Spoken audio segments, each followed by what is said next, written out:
Энэ бол Монголын сурагчдын эрэлт хэрэгцээн дээр үндэслэн гаргасан 44-ийн үйлдэл хийх эд шийдтэй гэгдэх сурагчийн цахим үнэмлэх.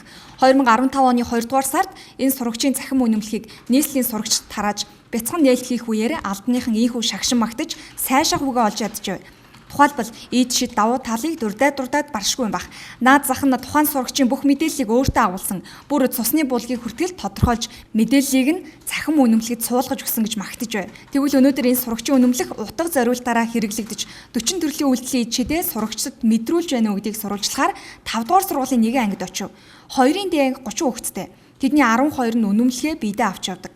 Харин 11-ийн ангийнхны хувьд 30 хүүхэдтэй. Өнөөдөр тэдний 8 л өнөө шидэт гэгдэх сурагчийн үнэмлэхийг биедээ авч явж байна. Бусд нь хэрэглэх нь битгий хэл биедээ ч авч явдаггүй. Тэдний эрэлт хэрэгцээн дээр тулгуурлагдсан гэх сурагчийн үнэмлэхийг яагаад тэд авч явахгүй байгаа шалтгаанаа ингэж тайлбарлаж байна. Ерөөсөө сургууль дахь ерөөсөө уншуулдаггүй зүгээр л биедээ явж идэг. Одоо нэг хатасны нөгөө нэг шинэ карт гарсан болохоор одоо бүр ч хэрэггүй болт. Сурагчийн үнэлэхийг ямар ч одоо хэрэглээгүй гэх юм уу? Ямар ч хэрэгцээгүй гаргаад тэгээд шинэ цахим карт гарчаар тэгээд сурагчийн үнэлэх нь ямар ч хэрэгцээг болчихж байгаа юм. Чухамдаа бол энэ сурагчийн цахим үнэмлэхийг дараах байдлаар ашиглах учиртай. Нийтийн тээвэр цахим машинд уншуулж хөнгөлөлтөд үйлчлүүлнэ. Цээж зураг үн төлбөргөө ахуулна. Өргөө кинотеатрт хөнгөлөлтөд кино үзнэ. Интернетийн 8,000 төгрөгийн эрх хэдлэнэ. CD бичлэг засварын газарт 30% хөнгөлөлт эдлэнэ. Өсчөнд 20-30% хөнгөлөлтөд үсээ засуулна. 20,000 төгрөгийн онлайн сургалтанд хамрагдана. Сургуультаа орж гарахдаа автоматар цахим машинд бүртгүүлнэ гэд нийтдээ 40 төрлийн үйлдэлийг 50,000 төгрөгийн хөнгөлөлт урамшууллын хамт эдлэн гэж заажээ. Тэгвэл сурагчид эдгээр 40 үйлдэлийн хэдийг нь ашиглаж байна вэ? Миний дүүгийн хувьд яг энэ картаараа жишээлбэл автобусанд суусан уу эсвэл кино үзсэн үү тийм байдлаар ашигласан уу? Ашиглаагүй. Хизээ авсан бэ? Нүгүү. За.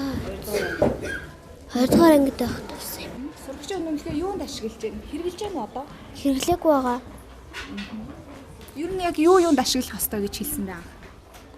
Автобусанд байхдаа ашиглаж болно гэсэн. Бас өргөөд ашиглаж болно гэсэн. Тэгээд автобусанд үзүүлээд 200-аараа явна. Тэгээд 98 олон даваа талтай. Жишээлбэл сургуульд орж ирэхдээ уншуулад тэгээд тухайн хүүхдийн бүх мэдээлэл цахимд бүртгэгднэ гэж зөндөө зүйлийг ярьж байсан. Энэ хэрэгжсэн үү? Хэрэгжээгөө. Ашиглаж байгаа юу одоо? Би арай ашиглаж амжааг байгаа. Яагаад ашиглахгүй?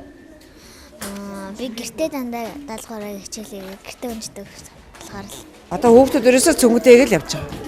Түүнээс тэр 40 үйлдэлийг нэ хийж яагаахгүй ашиглаагүй л. Энэ картын бас нэгэн давуу талыг нийтийн тээврийн цахим машинд уншуулж хөнгөлөлтөө үнээр зорчино гэж тайлбарласан.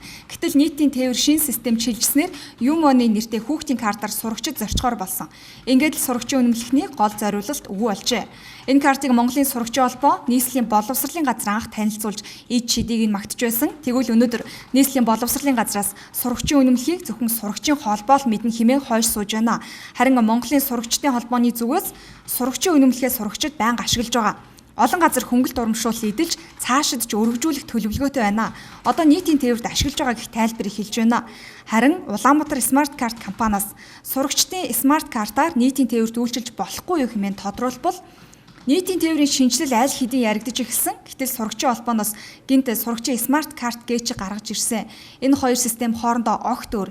Тиймээс энэ сурагчийн үнэмлэхийг автобусанд уншуулах боломжгүй их тайлбарыг хэлсэн юм а.